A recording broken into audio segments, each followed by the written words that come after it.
ready? This being the appointed time and place, and seeing quorum present, we'll go ahead and call this meeting to order. If you'd all please rise and join me in the pledge. I pledge allegiance to the flag of the United States of America and to the republic for which it stands, one nation, under God, indivisible, with liberty and justice for all. Thank you.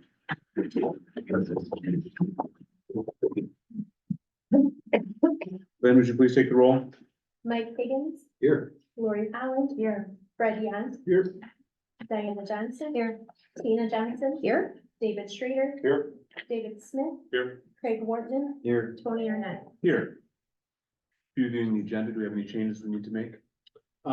We do not have our student board representative here tonight, so that will not be on the agenda. All right, do we note it? Anything else? Okay, then this brings us to public input. It's one of the two times in the agenda for members of the public to address the board. If you would like to address the board, I ask you to please step up to the podium. Please put your name and address on the log we have there, also describing briefly the topics you want to address. Is there anyone who'd like to be recognized at this time? Seeing none, any online?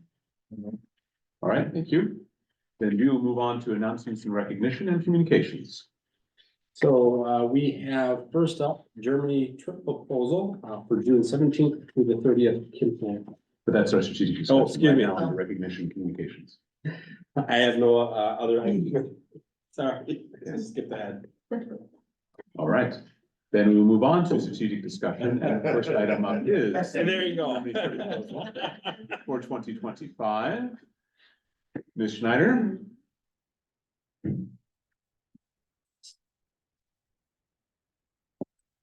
Thank you for taking a look at the proposal. It is basically the same trip that I've run the last two sessions that we've gone, 2019 and 2023. One change is that we'll be probably staying at a different youth hostel this time, just because of availability. But other than that, it should be pretty good. The Germans are planning on coming in October with 20 students, 14 girls and 6 boys. So, yeah.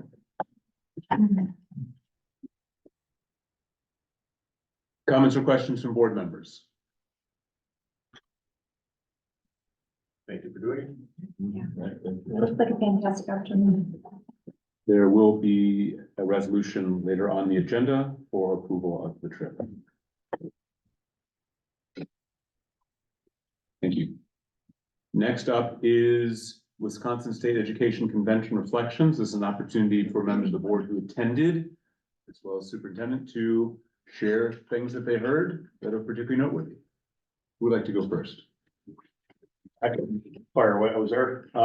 Aside from attending the WASB delegate convention, which occurred relatively quickly, there wasn't a lot of modifications that weren't modifications proposed that weren't already sent out to everybody ahead of time, which we discussed with, I think I discussed with all of you maybe back in November before attending in January. And then the breakout session that I went to was from Baird, and that had to do with referendums and how to properly plan, success rates, not exactly how to word them, but just the possibility or how the trends are going in Wisconsin regarding operational referendums, capital referendums, election years, or presidential election years, spring, fall, several different data points. I shared that with Jared and Tony, but that presentation is available, which I could make available to all as well, if everybody was interested in it, whenever that conversation comes up again. But there's a lot of good data in that document. So the 45-minute breakout session, you could have probably skipped. The PowerPoint presentation is where the action is. So good stuff. Thank you. Who else would like to read?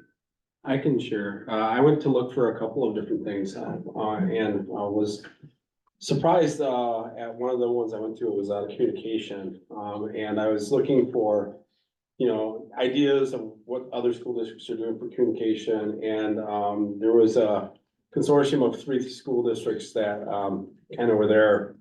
It was Mineral Point, Waterford, and I forget what the 3rd district was. But their communication specialists and their superintendents were there talking. But the most that I got out of that, session was some of the parent engagement strategies that they were looking at and using, and I'll be sharing those, with our new communication specialist as she comes on board. And so that was pretty exciting, because, you never know what you're gonna see from that. I thought they were gonna go more into what their strategic, or what their communication plans for their district were. But actually, it was more of a practitioner-based, strategy-based, here's what we do that we found that works, and so I like that, it was really good. I went to a teacher compensation model, study, it's very far away from what we do. So I don't know how that would transition very well, but it was interesting to see what else somebody else was doing out there. Went to the legislative update. They talked a lot about what they were calling silly season, a lot of bills going through that didn't have a lot of sponsorships or groundwork, but was, I guess, meant to just kind of keep people humming and busy. But on Friday, a number of things happened this recently in the Senate, that some of them that they were forecasting. And so we'll see if those have some room as they go through the governor's office or not. And a lot of it was around teacher certification and licensing, para certification and licensing to become a teacher, and some other things that were more workforce driven. It's an interesting discussion. And then lastly, I went to see if there was anything in the vendor fair or even within some of what I saw for AI and what school districts are doing with AI.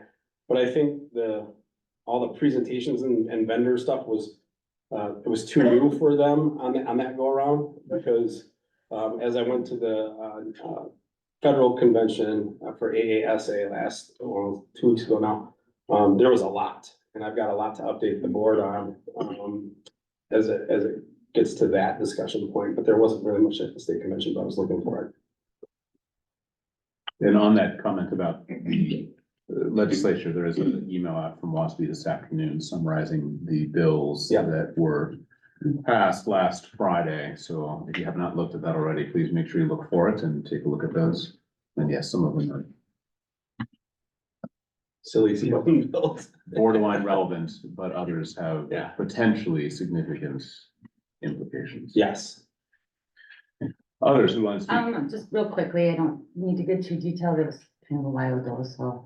I went to a couple different sessions. I think the key that I got out of, probably 2 out of all of them I went to, was, something that kind of stuck in my head was that, you know, whenever we're making decisions, that they should always be based on what's best for the student. And it's kind of just stuck in my head as, obviously, it's not always student focused per se, but it's just something to kind of always think in your head. Another one that was really good I went to, it was a cute community engagement. And it was really good about strategic planning. And it was really based on how you can get the community involved in helping building a really good strategic plan. I went to a policy development. Kind of peeked into that legislative one too. One thing I think I saw or heard when I was reading through it, that board members can now be bus drivers. So that's not that I'm offering, because you don't want me driving a bus, but I did go through the venues, and one cool thing was I got to talk and get a little more information on the Smart Lab.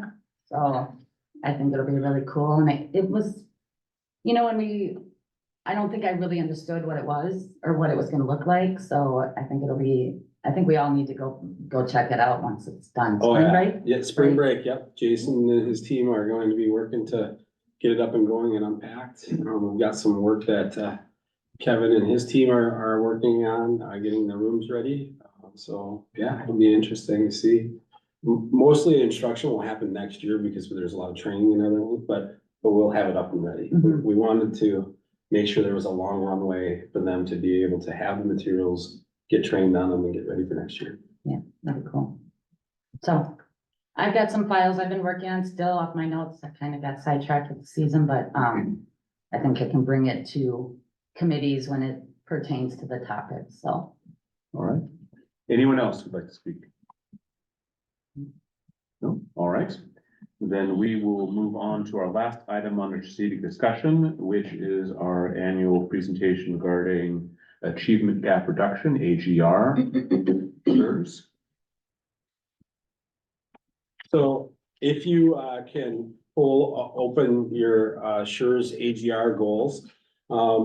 This was gone through in very much detail at Edge Services.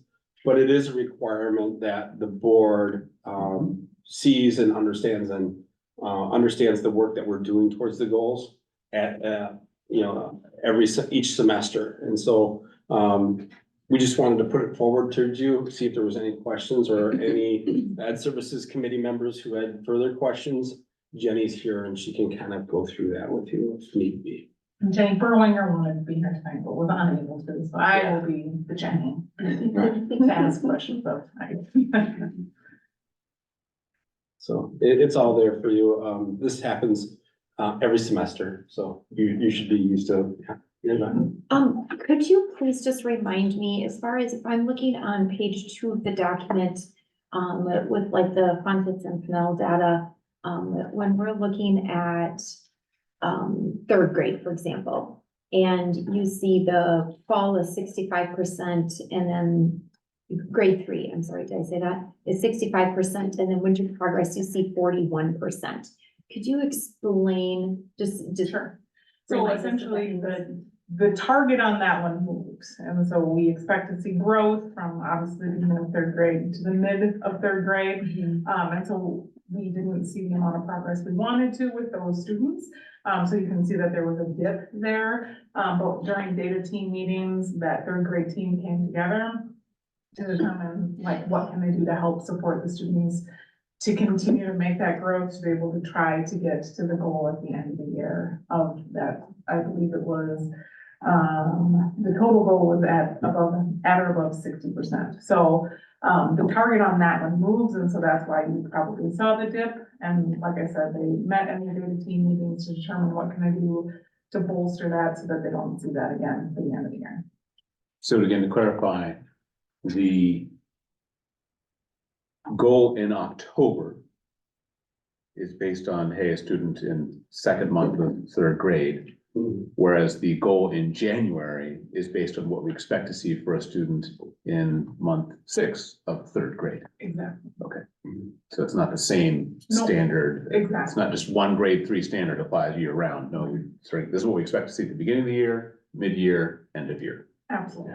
Okay. Thank you. In our typical growth area where we see the most growth is this period right now between winter break and spring break.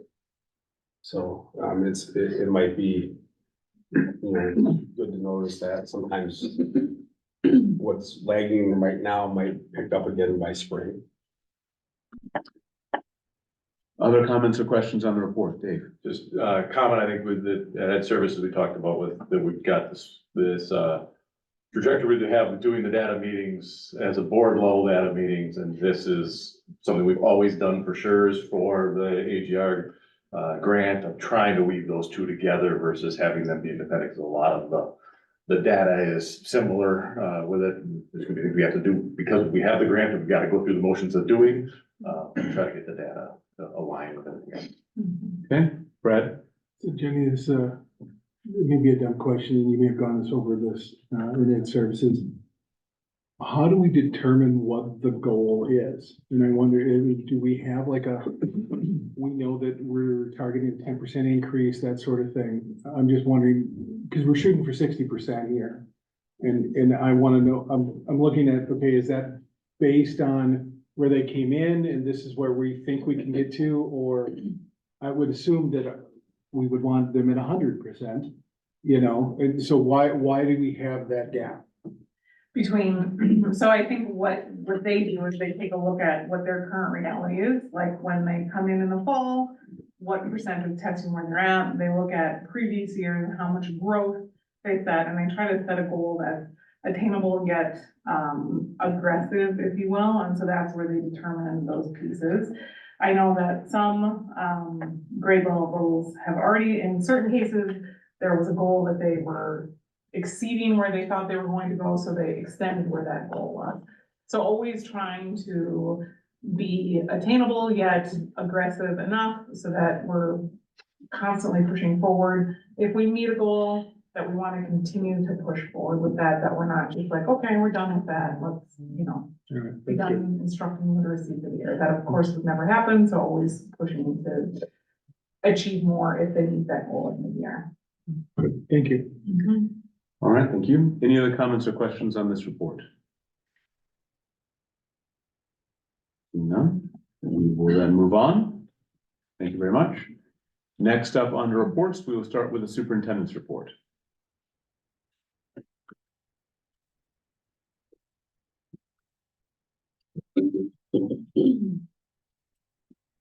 Hold on to your hats, it's a longer one than usual. And you got about 12 slides this time instead of 4.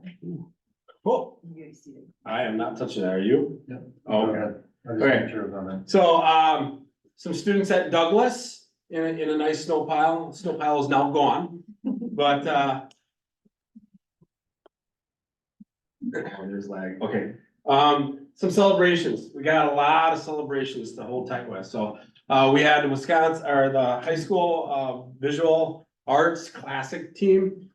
They took first in 2 areas. They took, the regional overall champions and the regional quiz bowl champions, moving on to state. They attended Whitewater for those competitions, had 9 teams. Again, overall, did a great job. They're headed to UW-Madison in March.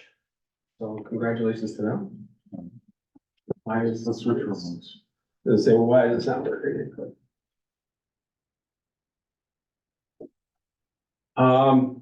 Also, celebration, the students' leadership team at Lincoln STEM. They did this wonderful thing where they surprised all the rest of their classes on Valentine's Day with a STEM puzzle for them to decorate and put together. And they talked about each student being part of the whole puzzle and kind of a unity project with them. Thought that was interesting. Celebration, Gosling girls basketball team on regionals. And against West Superior, they're gonna be going against Beaver Dam this Thursday. It's gonna be at Portage at the high school at 7:00 p.m. We have an opportunity, ooh, whoa, that is, I know, I'm skipping, let me go back. Yeah. The academic. Yeah, oh. Academic, recently placed second in UW Whitewater Regional. State championships are in March that they're gonna advance to. So that's very good. Our esports Overwatch 2 team won their way to state division champion over the weekend. So that was really good for them. I don't know if you guys know this, but our esports team is probably they're right up there with some of the highest ranked teams in the state. And a number of universities have approached these fine young people about coming to play for their team. And I know that's not something that it's pretty new stuff, but they're getting scholarships to do that. Also, congratulations to a couple of our wrestlers, Owen and Bryson, won in their divisions at 190 pound and 106 pound, 3rd and 5th place. UW staff participated in a bunch of professional development last Friday on the 16th. Not last Friday, yeah, on the 16th, Friday the 16th. Elementary staff did a bunch of stuff on Act 20. There was some stuff for our EL teachers, or English Language Development Standards discussion, math standards and bridges implementation. At the high school, they had AVID training, and we skipped another slide in there. Yeah, go back one in. There it is. Oh, the middle school stuff. Okay, here. RMS participated in opportunities directly connected on the content area. They did IXL trainings, science stuff was done at CISA. CISA came in and helped them. Just a whole bunch of opportunities for staff on that Friday. An opportunity for this Thursday, the 29th, the AE Mike Benson Memorial will have their WHS assemblies program that we have annually. This year is Donald Driver. Doors open at 5 o'clock. Overflow seating will be in the commons, and we are expecting overflow seating. We're expecting a lot of people to attend Mr. Driver's discussion. And on Friday, he will be doing two presentations for the students. So as board members, you're also invited to see the student-led ones. And then important reminders, we've got early release on March 8th. No school for spring break on the 25th to the 29th. Noting that all of our other meetings are going to be pushed up a week earlier because of that. You will see on March 11th, not only do we have human resources, but it's also a superintendent quarterly meeting. So just make sure you have that on your calendars. It's gonna be a little bit longer night than usual. Any questions? I know it was fast, but. Questions? All right. Thank you. Great stuff We'll happening. move on to committees, starting with fiscal management. All right. We met on February 21st. All committee members were present as we had a data meeting that night. We also had some other people there. Sarah Duncan, Director of Business Services. Springer Odenhoven, or Sarah Odenhoven was there as well. Jared was there.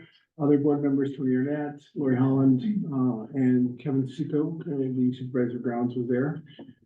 Couple of different topics to discuss. The first one, which you will see on the agenda for tonight, is the Fund 39 debt prepayment. Sarah presented the Baird proposed use of Fund $39 to prepay debt. This allows us for a savings of approximately $298,000 in interest over the life of the loan. The plan will also allow for some mill rate relief in upcoming years. We discussed how these funds, could we pay them down? Could we sit on them a little bit and have collect the interest on them? Sarah checked with Baird, and their response was that the Fund $39 need to be used within 13 months of being received. And then there's arbitrage restrictions with Fund 39.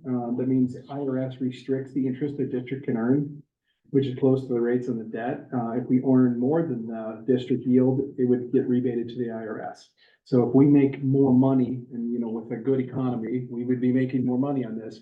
We just pay that back to the government. So we can't really do anything with it. So our best option is to use it for the early prepay of the debt. We had an update on the facilities master plan work that is going on. Kevin shared that PRA was there for the kickoff meeting. It was a big success. Work has begun on phase 1 of the process. We are hopeful that that will come in the next couple months. And we've set it up so that we get regular updates with the fiscal committee as this project goes on, because we know that it's ongoing with the phased process with it. I want to make sure that we had regular updates. So we will be getting those through fiscal as we move forward. We have one purchase over $20,000. We have a proposed upfitting package for the F-550 truck that was purchased earlier this year. It was purchased last year, but we had to wait for a year to get it for some snow removal and hauling equipment added to the truck. We also discussed feasibility using different vendors for different parts and how to split that. And discussed whether that would be cost effective. And we determined it was budget. We also expressed that we wanted to discuss having a study about, is it worthwhile to have a truck to do plowing versus, could we get someone to save money by having a service do it? A couple of things there. One, we discussed having a vehicle replacement plan, which we currently don't have, and that anything like this probably should be part of that larger discussion and not just for this individual vehicle. The other part of that is if we have a service, we are at mercy of when they show up. So if the service puts us third on their list and the buses get there before the snow is removed, being able to do that for ourselves first is a benefit for that. So again, larger discussion. I'm sure we'll be having that again as we start about other ways of budget savings. Student enrollment projections came in. Using the cohort survival method was presented both headcount and resident enrollment. The model projects a decrease of 66 students between 23 and 24 in the 24-25 school years. It was noted that predicting enrollment is challenging, and this is an estimate to be used for planning purposes only. However, I would point out that if we look past that, we don't see that spring back. It is a continued decline as we move forwards, which we've seen for a while now. Fiscal management planning calendar, there was nothing really new for April, although we have, I've talked to Sarah and I've talked to Jared and Jamie about this. We are going to, coming out of the policy meeting, we have put on the agenda for the April meeting a full review of all extracurricular activities. This is inclusive of student athletics and clubs, to take an idea of.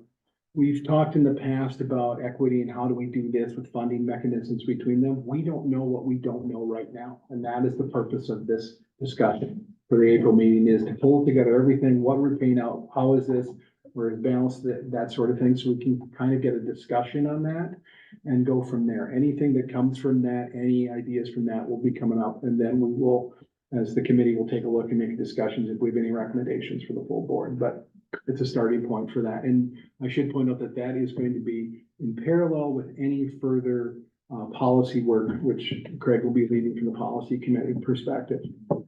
No questions on the monthly reports. And that was it. We adjourned at 6:28 p.m. Our next meeting is the 13th of March at 5:30.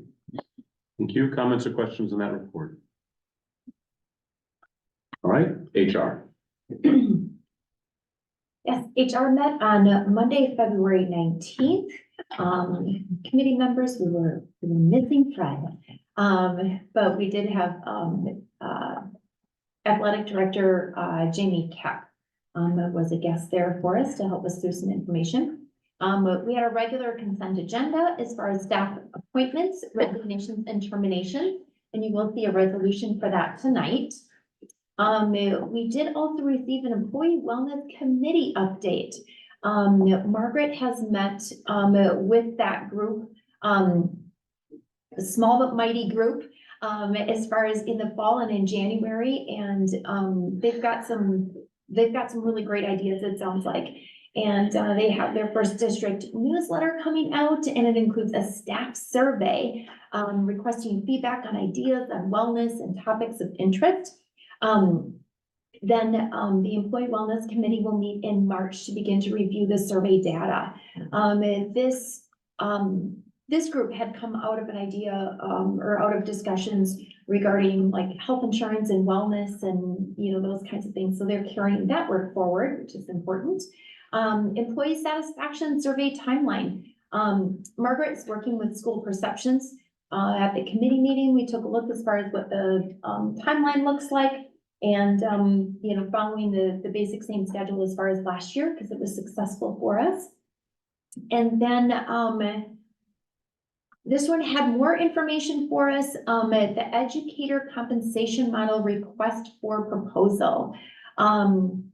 Margaret has put together an RFP that you will see tonight as a resolution to take a look at the educator compensation model. We talked about the different issues. Margaret really provided us a lot of great information as far as, you know, what do school districts, what are they looking at now, the most recent research.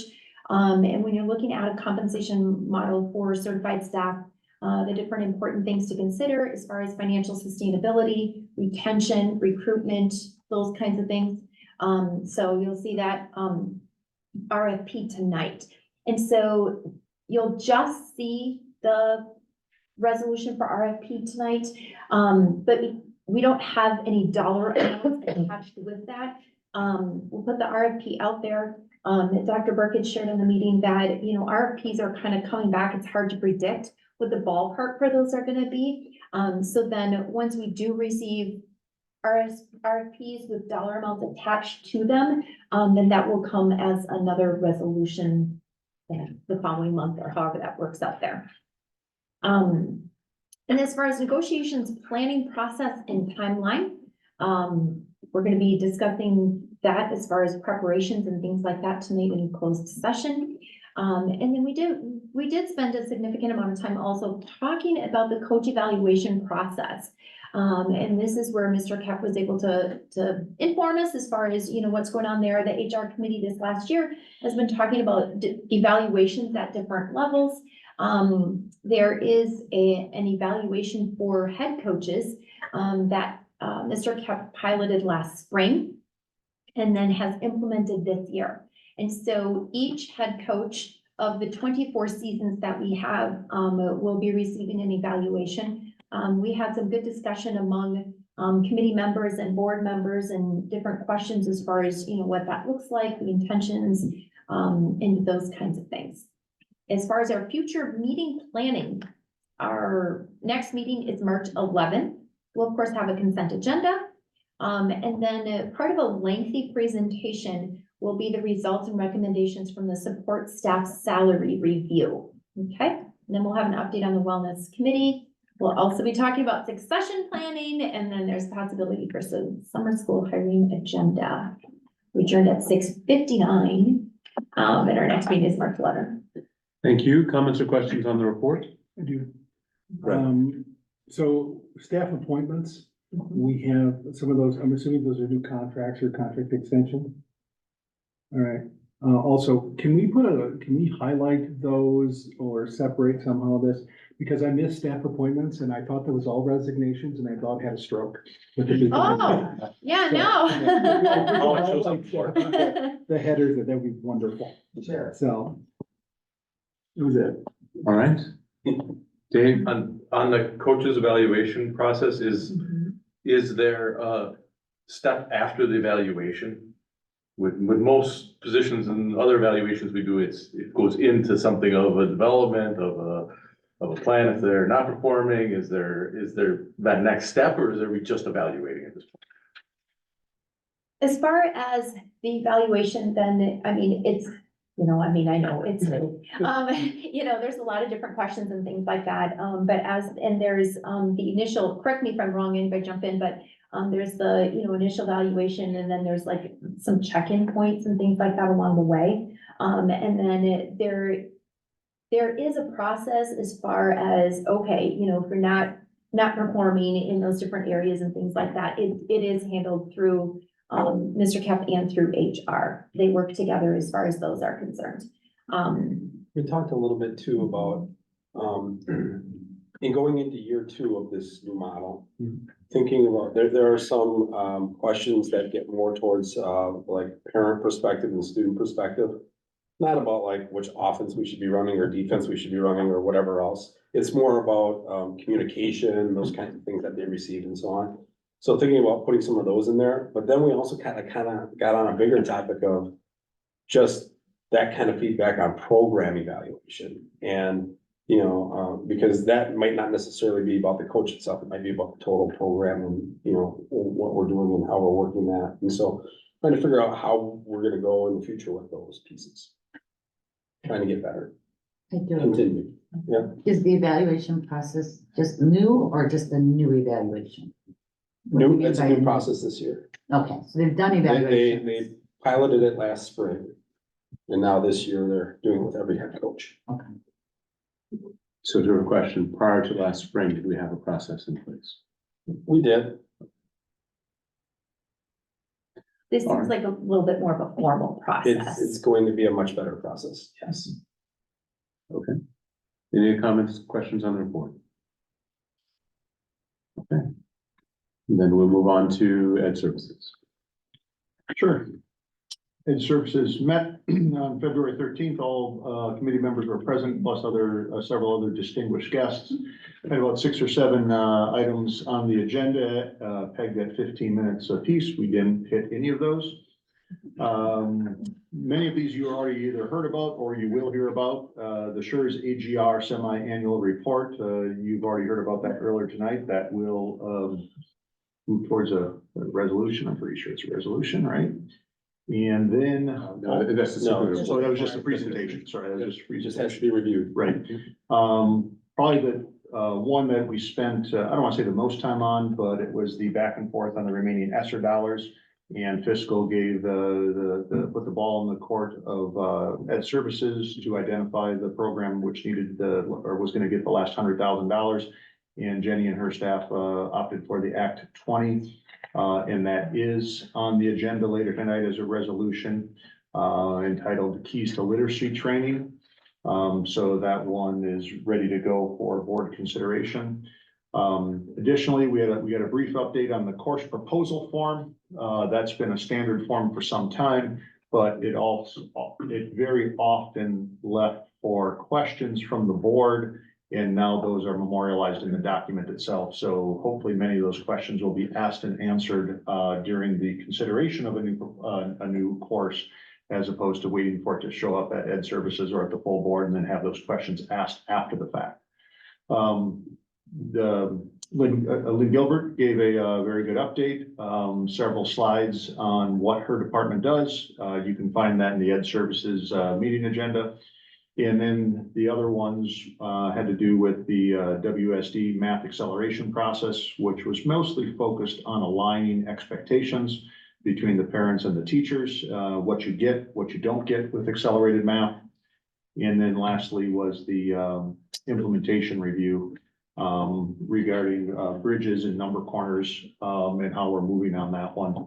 And Jenny can, I'm sure, speak to more detail, but Jenny takes pretty good notes and puts them in the minutes. So you can also read through that if before you ask any additional questions. Okay. And we adjourned in about 2 hours. I'm working on it. I was gonna give you some. Yeah, I haven't, it Unless says you 9:30. escape- unless you escape without having to say it. It says 9:31 here. I couldn't pull it to 9:29. Any other comments or questions on the report? All right. Then we will move on to policy. All right, we met Wednesday, February 14th. And we had Tina Johnson, David Schrader, and myself as committee members present. Others that were present were Tony Arnett, Fred Yant, Jared Burke, Principal Kerr, AP Balt, and Tyler. So we began our meeting with the discussion regarding an update with personal electronic devices between Josh Kerr and Jennifer Ball. We had a discussion about what this is looking like in the high school with escalating consequences, and it definitely appears as though it's a good tool for the staff to feel a little bit set at ease when it comes to how electronic devices are being enforced and becoming less of a thorn in their side, so to speak. So I think the expectations have been set pretty well, and I felt like the committee felt like it was progressing pretty well. So we had a discussion regarding the retention for 4th through 8th grade students.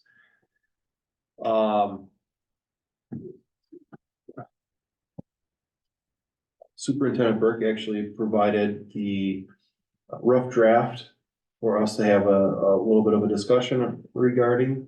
It seemed to take into consideration a little bit of Act 20, as well as the the current Neola policy, and yet we're still trying to put together a mechanism by which we kind of have a measure on kids with a standardized test. The previous policy used WKCE, which was eons ago.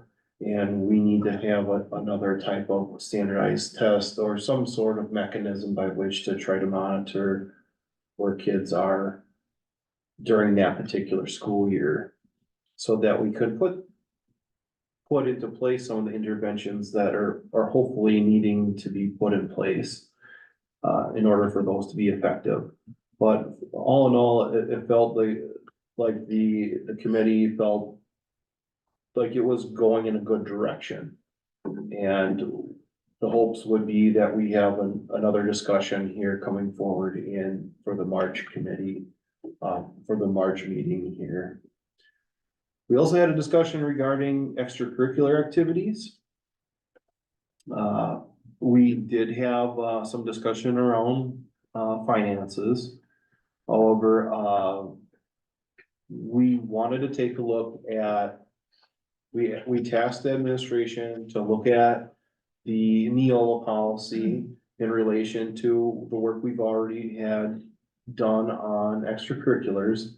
And we are also looking at having a March meeting to try to refine this a little better, but yet, it felt as though the committee was comfortable moving forward with those possibilities as well, with the Neola policy, regarding extracurricular activities.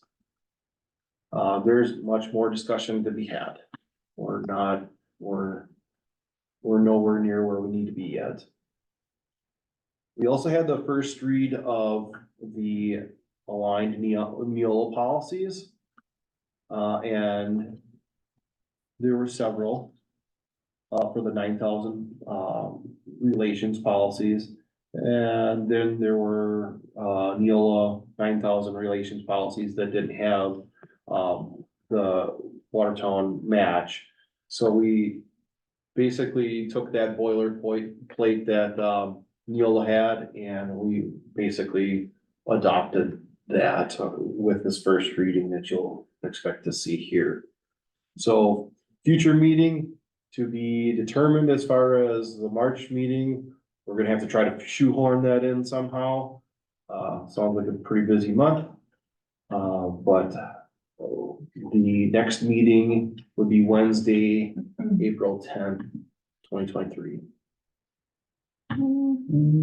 2024. 2024. That's wrong in here. You read it correct. Sorry, I just read what's in front of me.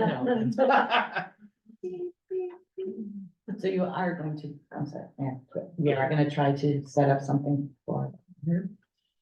Yes. Okay. Comments or questions on the report? Dave? I had two questions, on the retention. Are we looking at doing anything different than we're currently doing today with the policy? Yeah. Or are we, has there been any discussion on, conclusion on that, basically, or are we just trying to get the policy aligned with our current practices? No, so basically, we have a little bit of a disconnect between what the written policy is and what it is in practice. And basically, we came to the table and wanted to try to understand why there is this disconnect. What do we need to do to either change our practice, change our policy, or what have you, so that it's going to be a useful tool for children that are struggling with some sort of a interventionary needs to be helped, I guess, when it comes to those types of situations. Yeah, I think we're coming along on that. I don't know. If I may, my general observation is that there's almost a catch-22 in the existing policy, and that the Yes. data that it is built to rely upon comes too late to actually make a decision. And So it's almost a useless policy as currently constructed because of the arrival when that data is available. So therefore, our current practices, we basically never retain a student. And we're looking at putting a policy in place that would result in some retention of students. So we're not necessarily focused on whether the outcome is retention. Yeah. I mean, because remember, this is a retention and promotion policy, so there's some things on the promotion side that have some questions to beg as well. Yeah. What we're trying to do is we're trying to get a policy that interweaves our practices, but also informs, when we have certain meetings with parents and so on, to make sure that the discussions happen and they happen with productive information that we have available and have a good decision-making practice. Right now, that's been stressful on both sides, because if we're trying to follow what the policy has for us, that doesn't work, right? And there's some other things that we're cleaning up, which is why I said to Craig, this is a very drafty draft. And as we learn more about what Act 20 has for us, right, we're going to have to be flexible in it. And so our goal is to try to have something by midsummer that we can start going down the path in next year. Right? And so it's not gonna be very far off from our procedures right now. Like, what I mean by that is our practice, what we do in practice right now. But it's gonna be very different than the policies that are in place right now. We got like 3 policies that address this. We're trying to get to one good one. The other question, I'm not sure this is the right time for it, but we've got now Viola policies that are coming to second read and will become policies if voted in. And we are currently have all of our numbering and our existing policies. How do we navigate? Yeah, How do we so- navigate the time and understanding, and how does the public navigate the time and Yeah, understanding? so It's gonna be a little clunky for a little bit. it will be. Here's what we're going to do. You will have second reads, but on some of those second reads, the implementation date is not going to be until the work is completed. Okay, some of them where we think, it doesn't make a difference, we still have to implement this now because we really, our existing policy is not good, we're not in a good spot with it. Then we'll just have an implementation date that's sooner. We've got a new policy adoption book that we're populating within Neola, within Board Docs. That's going to have finished policies, so we'll have those finished policies and our existing policies, and where our existing policy gets overridden by a new policy that we said has to come in place, right? We'll take it out of the old one, so we'll have 2 policy books that we will be working in. But most of them will be like implement at this date and time, because it really isn't here or there. So when we vote any of them later on to be approved on a second read, none of them, and that is not an act to implement them. No, it's an act to implement them unless we say to implement it later. They will go into that new booklet, and we will take out the old ones that it replaced. And they have clear Right. superseding of. Right, and some of them are like some of the bylaws ones that we just went Are through. 1-to-1. It's fine to go to the new one, it's not gonna make, but if there's something, like some of the ones that we're working on that are going to take some, different implementation, or we need to wait on that timeline to be done with the whole book, then we can. But we've got an interim booklet that we're gonna be using, so we'll be living in 2 policy booklets for a little bit. Diana? I have 2 questions, thoughts, wonderments, whatever you wanna call it, regarding the extracurricular policy. First, let me state that I put time and energy, and not close to what the committee has, but I have put some investment into that as well. But I'm wondering 2 major things. Number 1, with the way the policy is moving forward through committee, has there been discussion on if this is more of a management implementation issue than a policy issue? Because as we look through it, we talked about how the definitions could provide some more clarity around it. We talked about kicking that to the buildings at some point to see if that provides some clarity. There's been some conversation about sponsored versus non-sponsored, if that helps clean things up, or using the term extracurricular versus co-curricular versus clubs, if that helps clean some things up. A lot of the discussion was, well, what is it? Does it get this? Does it do that? Where does it fall? And I guess I'm confused on if it's an issue with the policy or if it's an issue at the implementation stage. Another piece to that, a large discussion piece at committee talked about sportsmanship and how to get sportsmanship to fit in that. There is a co-curricular handbook on the high school website, for example, that talks about co-curricular. Page 3 has all of them listed, athletics, what we would call extracurricular, it's all lumped into one. It's a murky mess in there, but again, if that gets cleaned up, does that clean up the policy? The second piece to that is this policy, in my humble opinion, has become a bigger and bigger undertaking. It's kind of dovetailing in a lot of different directions that no one had even begun to see at the beginning. And I look at what we have on the table. I mean, we talked about multiple more meetings coming up. We've got a referendum potentially coming up. We've got a strategic plan coming. We've got a lot of things coming to the forefront. My question is, do we have the bandwidth to be able to continue this? Yes, the work needs to be done, but if you recall, 6, 8, 9 months ago, I brought up a grading policy that also needs a lot of work, but was tabled at that point in time because we didn't have the bandwidth to do it. We talked about what are our big rocks? What are those big things that we're looking at? And I'm wondering, do we see this to be that big rock that needs to be done right here, right now, when we have a lot of other big rocks on the table? So I'm not saying abandon it. I'm wondering, does it need to be tabled for the time being so we can focus on some of the other super large things in front of us? That's just some questions that I have. Great. I'd like to, I hear what you're saying, management, implementation of the policy.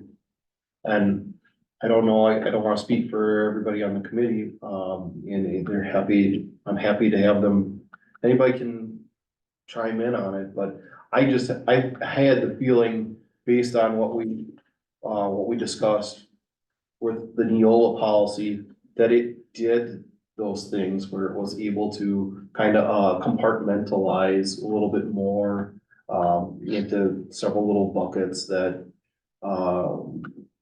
activities lie in.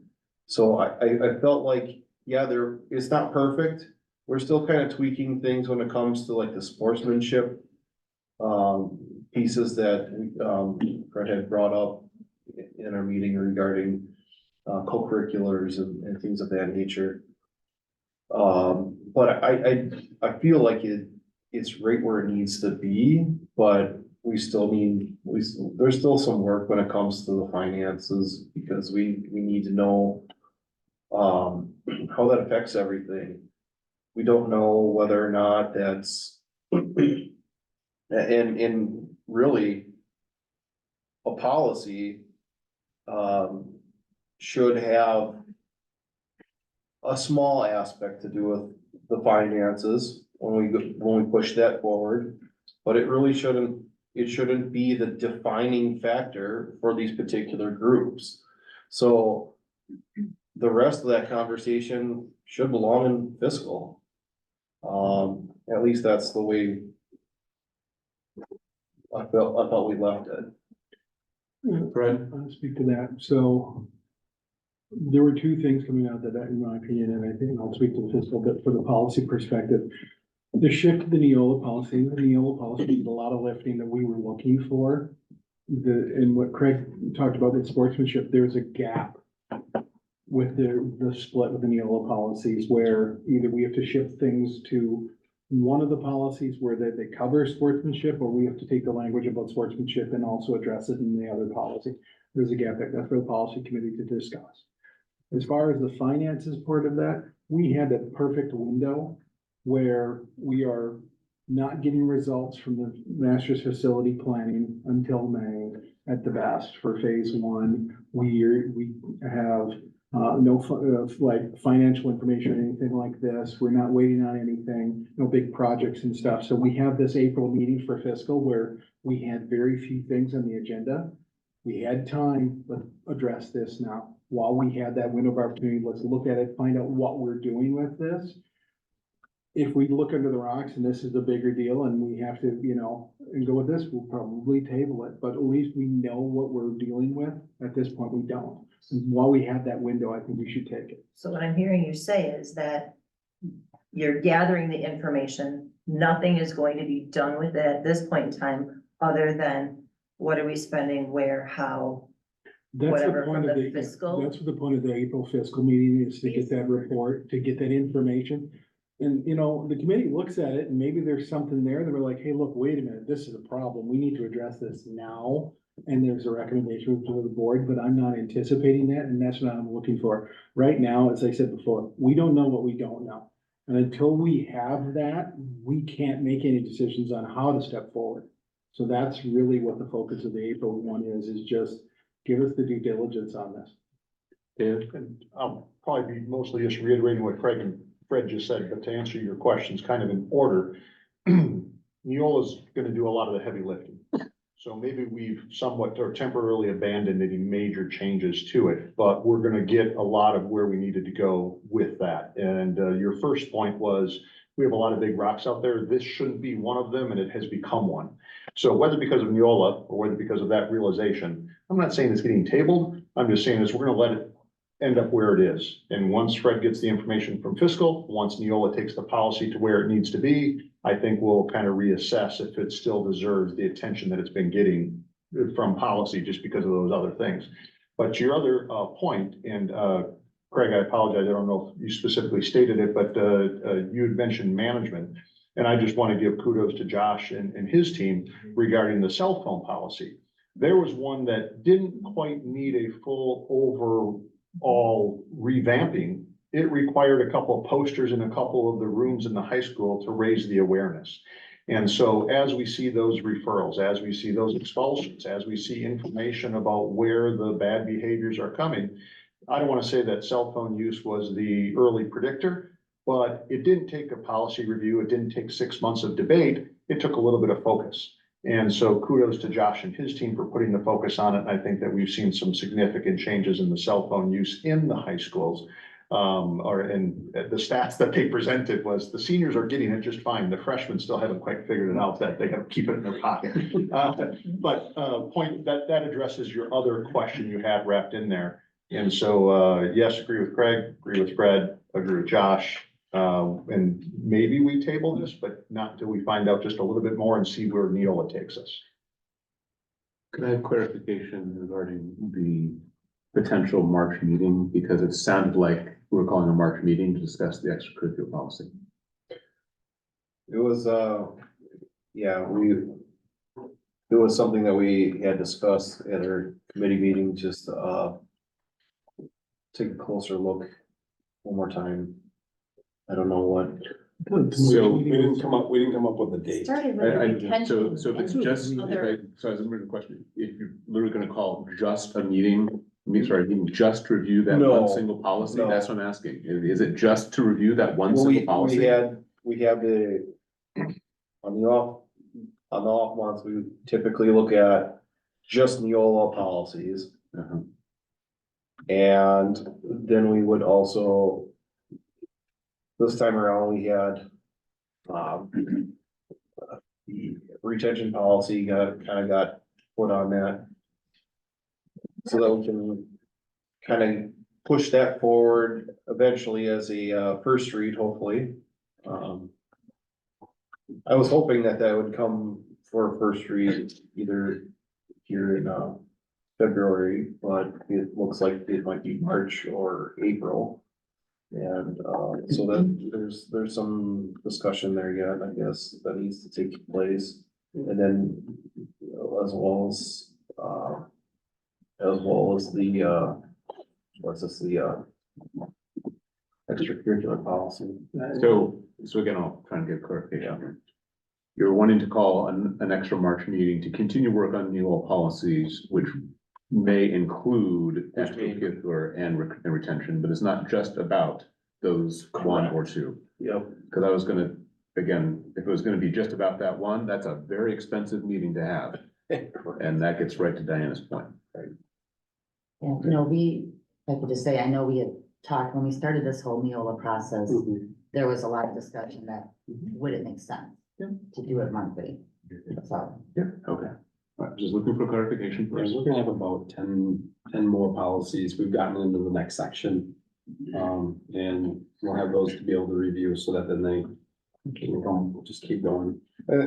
The hope is that we're able to do it in a manageable, bite size.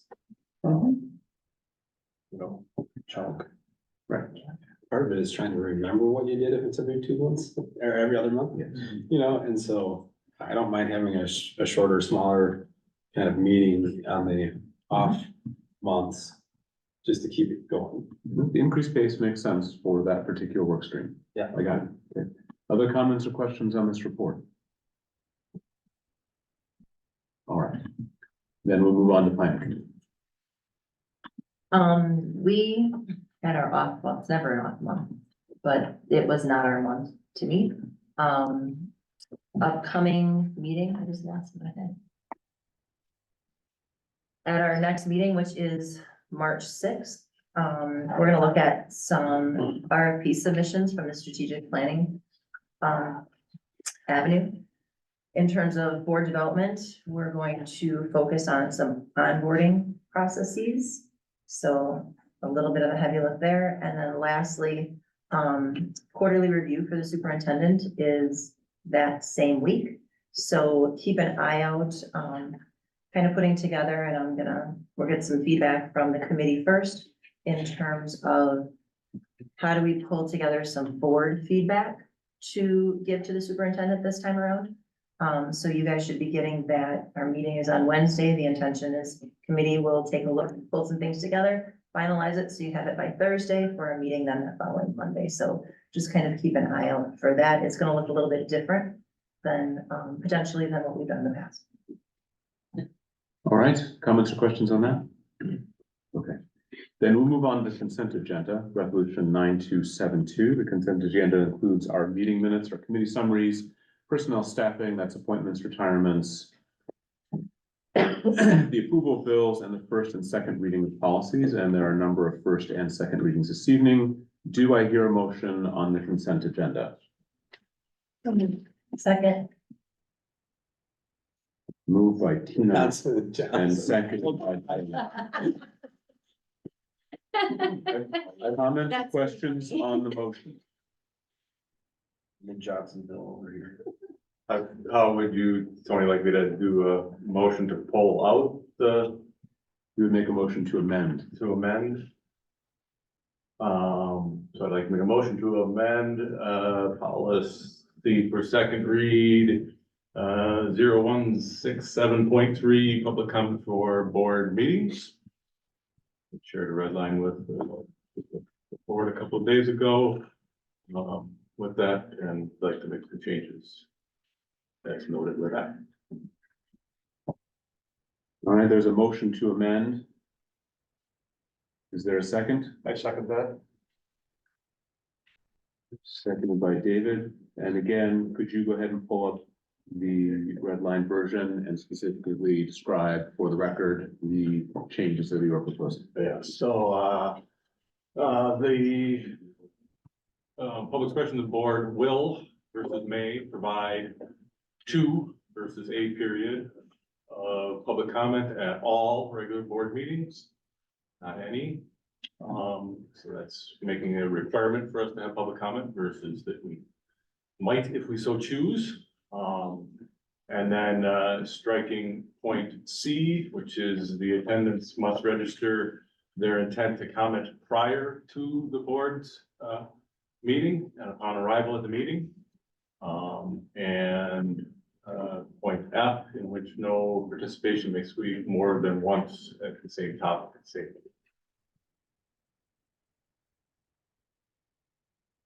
again, I was striking C and M. Yeah. Okay.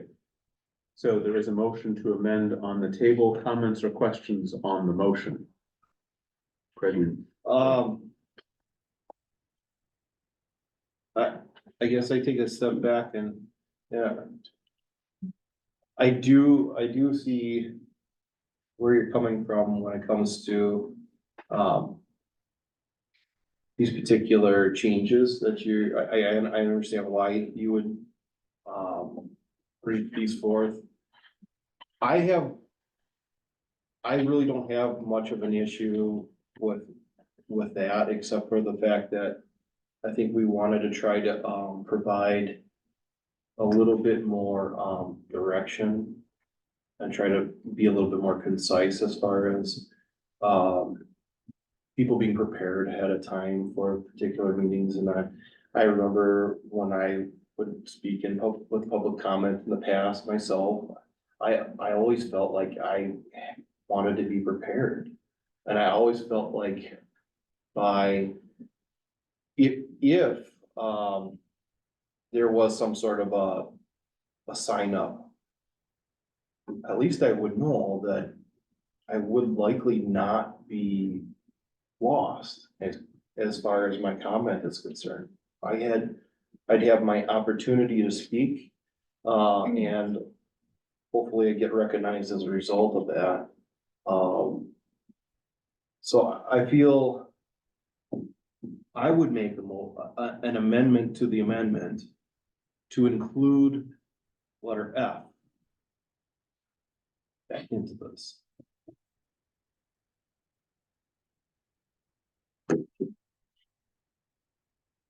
I'm sorry, not letter F.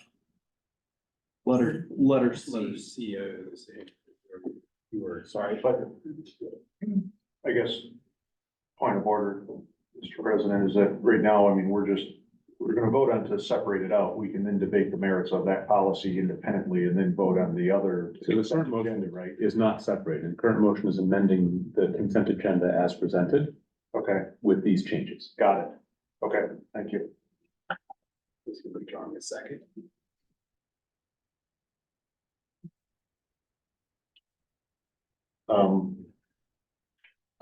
I'm gonna say Craig, can you restate that? You wanted to leave C in there or you wanted to leave F in? I would like to leave C in there, so that would be my amendment to the amendment.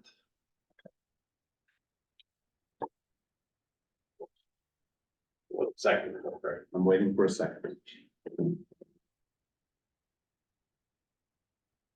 I'll second that.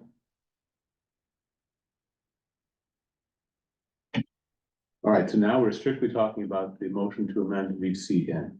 Comments or questions on that motion, please? And again, strictly limited to leaving C in. Brett? All right. How did we get here? A policy change to invoke a new procedural process for meetings has bogged down this board twice now, since our president used the bully pulpit of his position to denounce it outright, as is his right by having the last word on the topic. What has me scratching my head about this process, what about it makes it suddenly a First Amendment issue is what we heard in our last board meeting. A process, I should point out, that is so abhorrent that it is in regular use by boards such as ours across the state already. We are asking people to fill out their name and address before they speak. We do this already. We are asking them to speak in one or two designated times in the agenda. We do this already. There are two real changes. First is asking someone to sign up before we open the floor for public comment, rather than doing it as they are trying to begin speaking. We've all seen speakers writing as they are starting to speak, or the do-si-do between speakers as one is finishing writing their agenda, writing their address, and the other is waiting to write their name before they start speaking. This change is intended to move the sign up to allow speakers to stand up and speak without having to deal with that in the moment. The other change is limiting individuals from speaking on a given topic more than once in a given meeting. I think we're hanging on the word limit here a little too much. If I get up and speak about a policy, the I'm sorry board, if I may, at the moment, the amendment is, the only thing we're discussing is the amendment to leave C in. all right?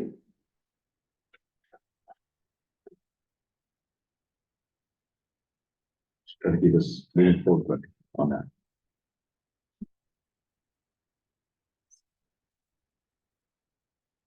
Let me be clear. I'm not advocating for or against this change. Really, we've already discussed this too much.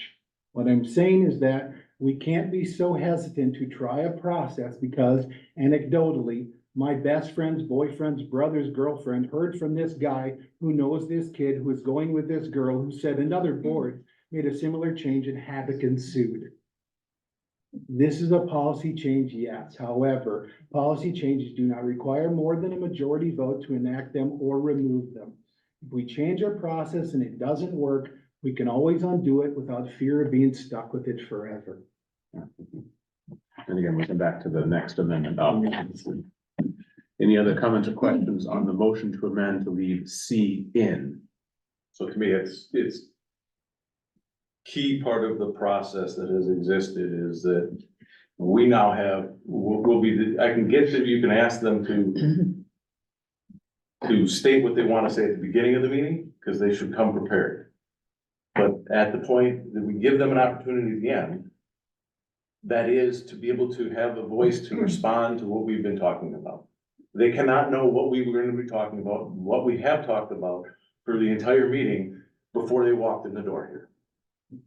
So it allows the opportunity for the public that we value more than we give them a right to in this in a lot of ways. We value that voice and that ability to speak for 3 minutes at a topic.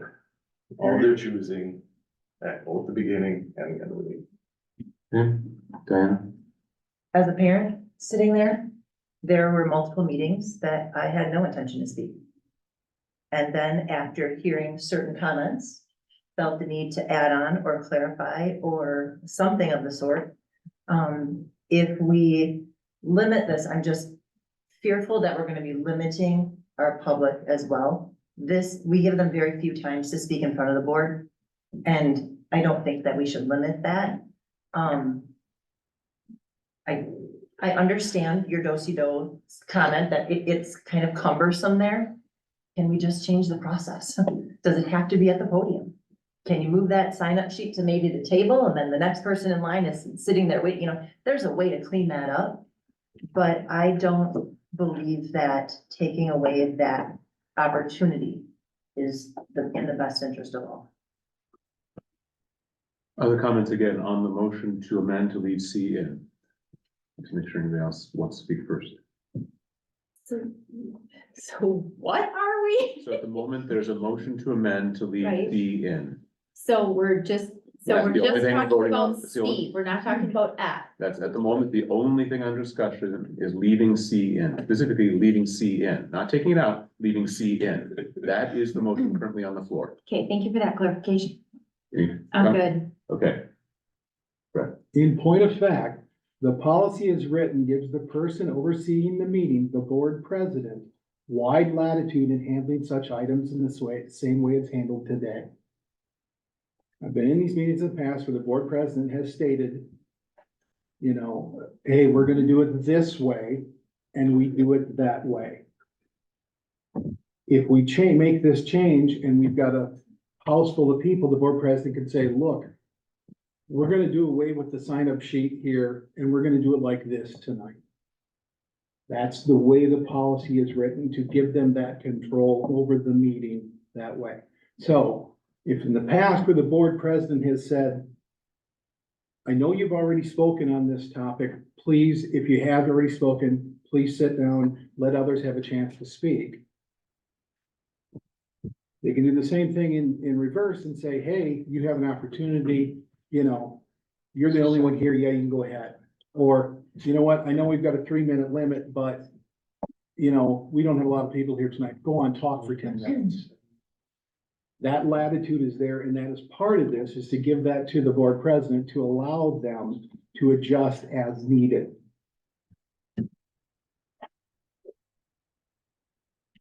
any other comments on the motion to amend to leave C in? No, but can you clarify where that latitude is given in C? I'm a very literal person. Jay, Under, what is it, J? Specifically citing J5. Thank you. So I'll just briefly, I will not repeat my comments from yesterday, from our last meeting, but I will re-emphasize that my reading of J5 is not in any way construed that it allows the presiding officer liberal interpretation of the rules. In fact, it allows them to further constrict them. And there's no way that I would read that and say, oh, this means I get to basically set the rules aside when I want to. Not the way that reads. And the intent of these is not about process. This is about limiting public comment. This is a wave underway across this country as a result to what happened during COVID, where meetings were overwhelmed. And that's the genesis of these types of rules. And I realize they come to us from a rules body. Just telling you, that's the genesis of these. So I will leave my comments at that. I'll just make a comment. I can totally see both sides. I can see coming into the meeting, beginning of the meeting. Yeah, you usually know you're coming and you're gonna speak in the first time. I can understand that. But like Dave said and Diana, sitting throughout the meeting, I don't think we want to restrict anyone from making a comment. Okay. Any of the last comments again on the motion to amend the previous amendment, and this is to leave C in. That's the only thing we're voting on right now is a motion to amend that would leave C in. What part of C restricts comment? Registering their intention prior. So signing up before the meeting starts. We do that now. No, It requires, it makes it a gate. You have to get through that gate in order to speak. You must register Because it says prior to the public portion of the meeting upon their in arrival. order to speak. So the It is a gate. timings, but we do that now. We don't require it and we don't set it up as you have to do it in order to be able to, prior to speaking. prior to speaking. All right, so It's a gateway. then strike the word must. If we're hanging on the word must register here, for the process change, as we talked about, as far as making it smoother for people for registration purposes. If we're hanging on the fact that you have to register or you can't speak, take must out. And still go with the idea of the process of how do we make that registration process, if they're gonna do it, better?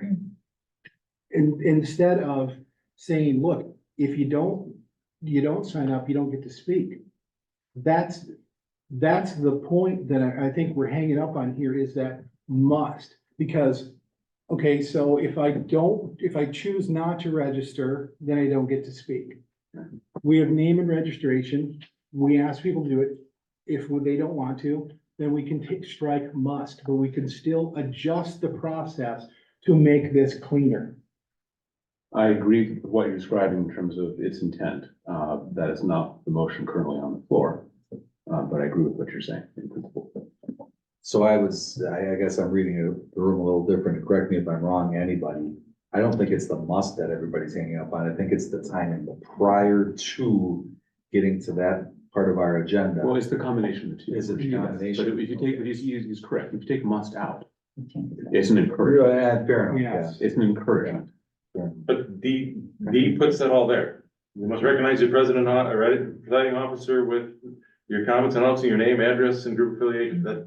That summarizes what we. All right, I'm gonna go ahead and call the question on the motion currently, which is to amend the prior amendment and to leave C in. So right now, if you vote yes, you're voting to keep C in as it currently is here on the screen.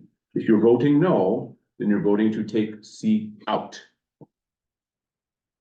Or go back to the motion. So- And then we will return to the original motion to amend, which incorporates several changes amongst these. Okay. So we're not talking about F at all. Not at the moment. At the moment, it's only about C. No, I'm F. asking you for a vote on C. I That's the just- motion to amend, is to leave C in. I'd like to make another motion.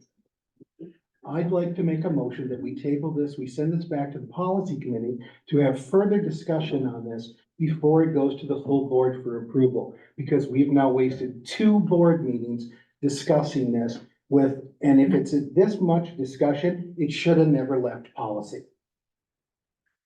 Is there a second on that motion to table? Second that. Seconded by Tina. The motion to table does not have discussion. We'll take a roll call vote on the motion to table, please. Okay. Mike Hagan, Yes. Lori Holland, Yeah, Fred Yant, Yes. Tina Johnson, Yes. Diana Johnson. Yes. David Schrader, No. David Smith, Yes. Craig Wortman, No. Tony Arnett. Yes, and the motion carries. This item is tabled and referred back to policy. So was it tabled or was it referred back to policy? Revert back to policy. Move from the consent agenda, basically. As a result of that, yes. Can I ask one question before we move on Yes. regarding this? So will this go to the potential March agenda or the April agenda? So that way we can get this taken care of moving forward. I guess it's just the Depends when timing. policy decides to take it. That's just, That's for the Something to policy think about. chairperson to address. I'd like the This is current just board something- to act on it, so I would like to have it done before the March board meeting.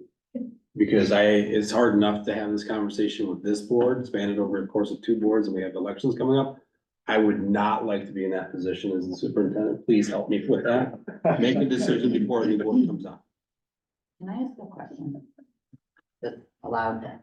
When this came as a first reading, Mhm. there was an opportunity to not allow it and to send it back to policy. Correct? No, We could, Yeah, we could have Yeah. amended it. we could have done. We could have. We could have, yes. okay, and I know some wanted that, but so I was just curious how this, But then it's gotta come back as a second, if you want that to happen, it's gotta come back as a second reading. So, It will, just come back to the second read with the changes You'll made. allow. please, go ahead, very quick. I just wanted to thank Dave for putting your markup ahead of time and sending them out, because it certainly helps. It doesn't surprise any other board members. It's the way a high functioning board should work. There was no discussion that there shouldn't have been, but at least we knew that this topic was gonna be coming and we could have intelligent thoughts and discussion on the matter. So I appreciate that, Dave. Thank you.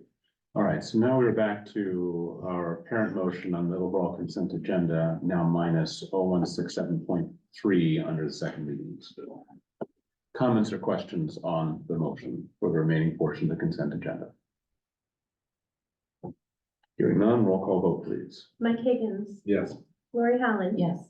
Fred Yant, Yes. Diana Johnson. yes. Tina Johnson, Yes. David Schrader, Yes. David Smith. Yes. Craig Wortman. Yes. Tony Arnett. Yes, and the motion carries. Next, under action items, we have first up, resolution 9273, which is the Germany trip. Do I hear a motion on 9273? So Second, Oh, wow. Moved by Dave, Nice. seconded by you can give it to Mike. Mike. Okay. Or Dave, it doesn't matter. Okay. Any comments or questions on the motion? All those in favor signify by saying aye. Aye. Opposed, motion carries. Next is resolution 9274, which is prepayment on general obligation school improvement bonds. Do I hear a motion? So Second. moved by Mike, seconded by Fred. This was discussed and reviewed by Fred and going over the fiscal management meeting minutes. Comments or questions on the motion? just point of clarity, this now, with the email from Sarah, I was still a little confused. This is still being recommended by the administration and recommended by Barry. That's correct. That's correct. Okay, any other comments or questions on the motion?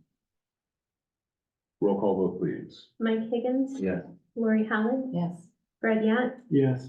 Diana Johnson. Yes. Tina Johnson. Yes. David Schrader, Yes. David Smith, Yes. Craig Wortman. Yes. Tony Arnett. Yes, and the motion carries.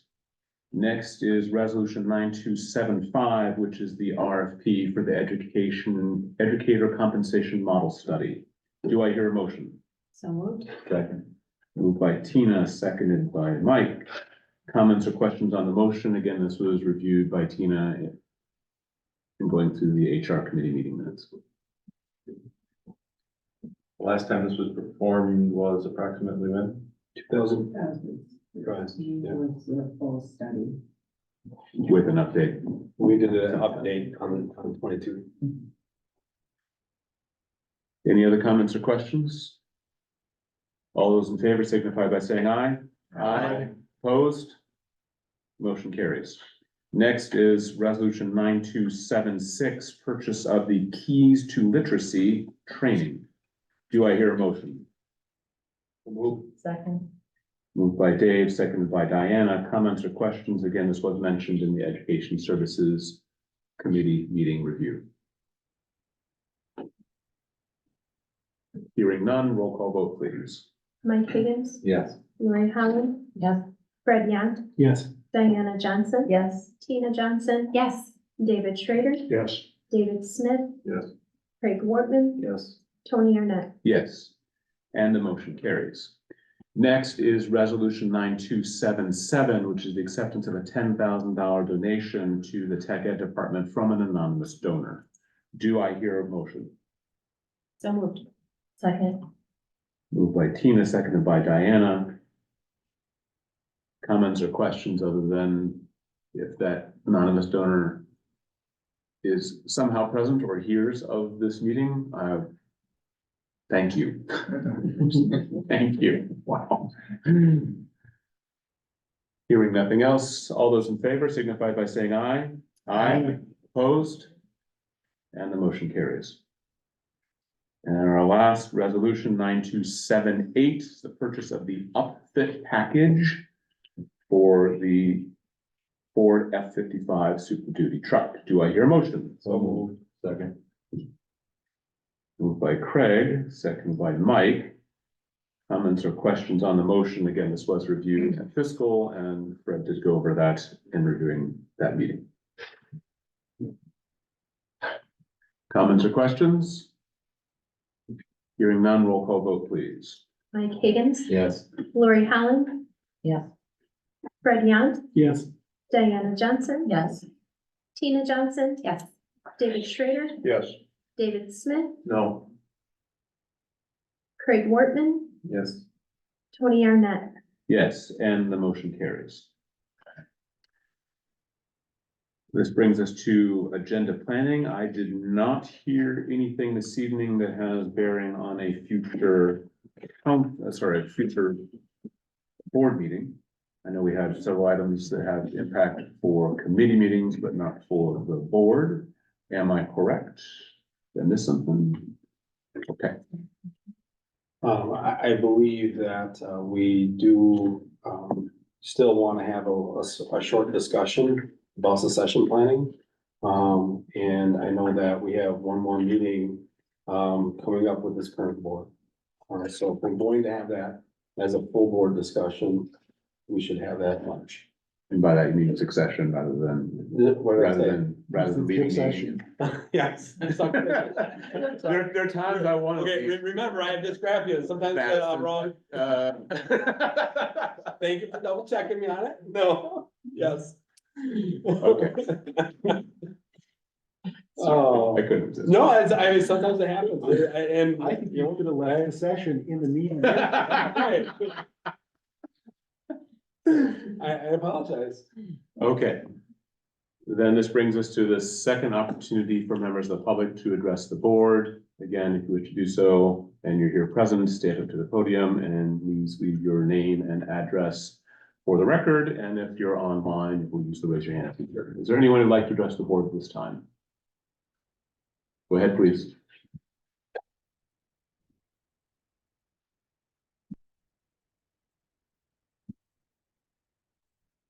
Maybe go ahead and state your name and address for the record as well. Thank you. Absolutely, just a second.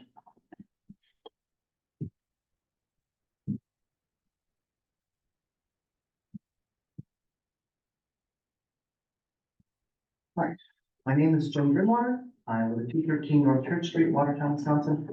I wanted to talk about public comment policy. I'm really pleased to see that you guys have tabled it for me, and we need to kind of go over here. As a concerned parent in Watertown, I have 4 children, 3 of which who are in our school district right now. It really concerns me having my ability to speak getting limited. I've been to many of these board meetings where I showed up. I had no intention of speaking. I just wanted to see what was going on in my children's school district. But then, we have a really diverse population here in Watertown. We have a lot of people with a lot of different viewpoints.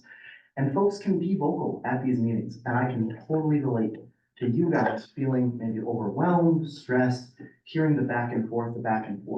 It's a lot, and I get that.